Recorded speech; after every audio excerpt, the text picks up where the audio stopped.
Hello, here's another YouTube. I really don't know where to look. I'm trying to learn this camera. I'm using my iPad and I'm trying to look at this red square. But I don't know if that's going to work out or not, but we'll try.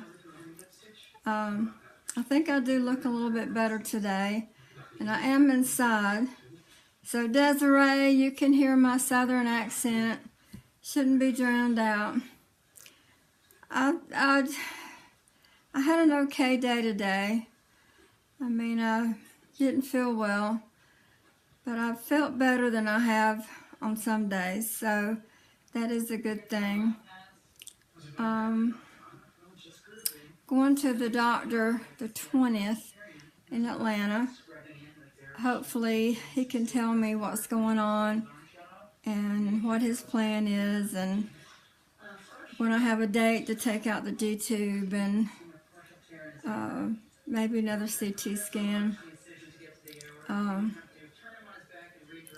What happened to me is last April 2016, I had gallstone pancreatitis.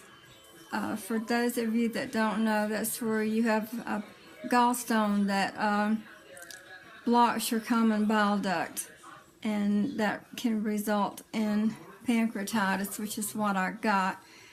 And the pain was horrendous. I can't even describe it.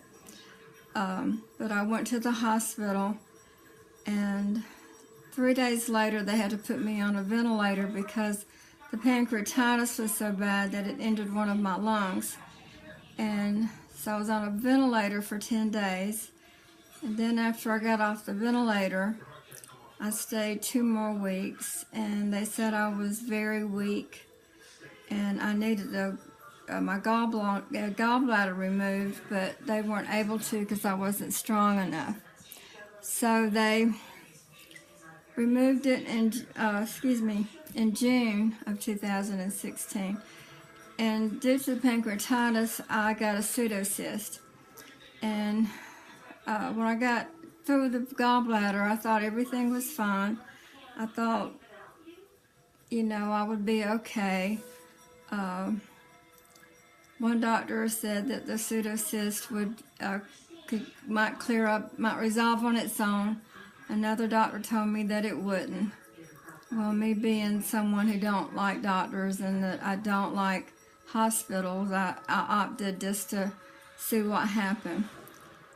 In October, I got jaundice. I started turning yellow, and everything I ate went right through me. That's how I lost a lot of weight without trying, but it wasn't pleasant.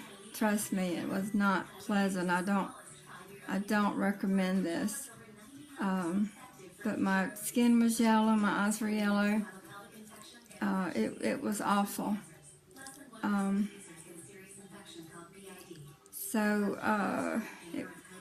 In March, I was sent to a specialist, and I know this is a long story, and I apologize for that.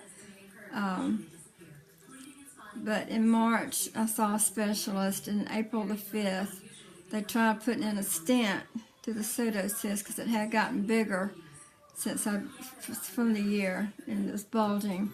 So the doctor put a stent into the pseudocyst to drain into my stomach, and it worked well for 2 weeks.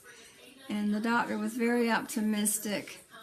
But after the 2 weeks, I would say within a few days, the stent became infected and stopped up.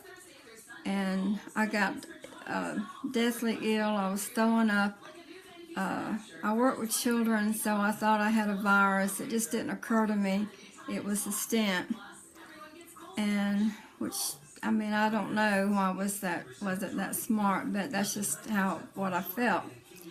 And I thought it would clear up, and like the next day, which it didn't. And then the third day, I thought about calling the ambulance, and then I realized my sister would be coming,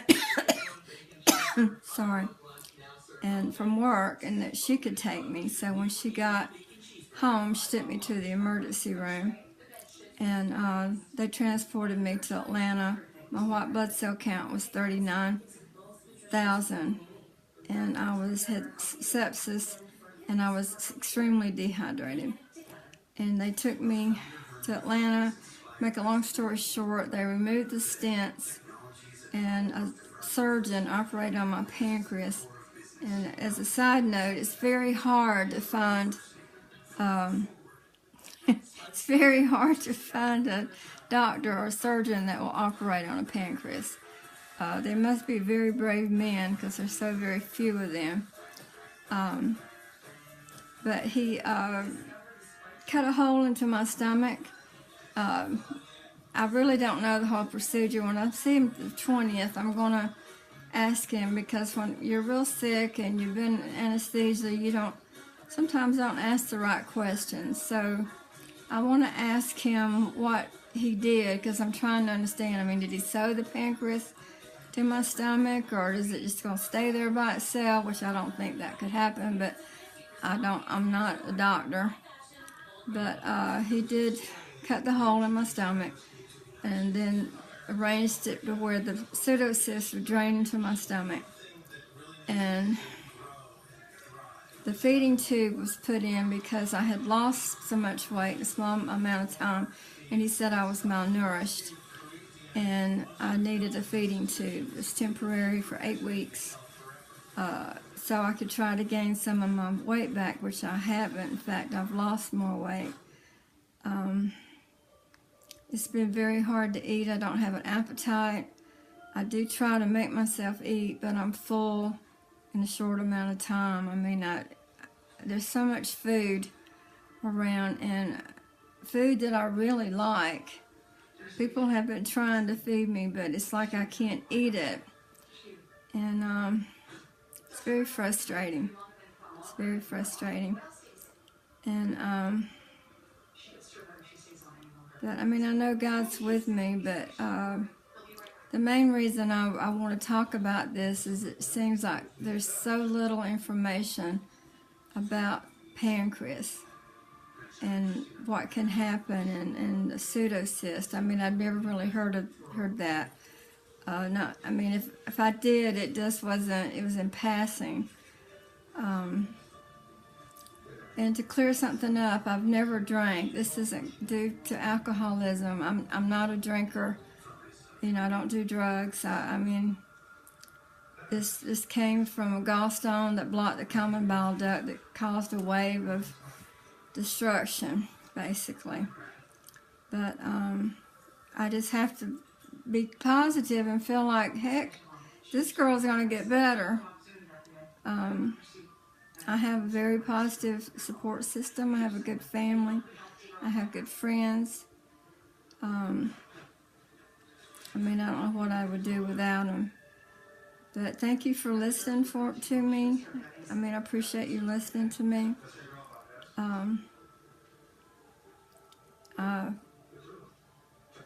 You know, I had a pretty good day today. There's some days that I don't.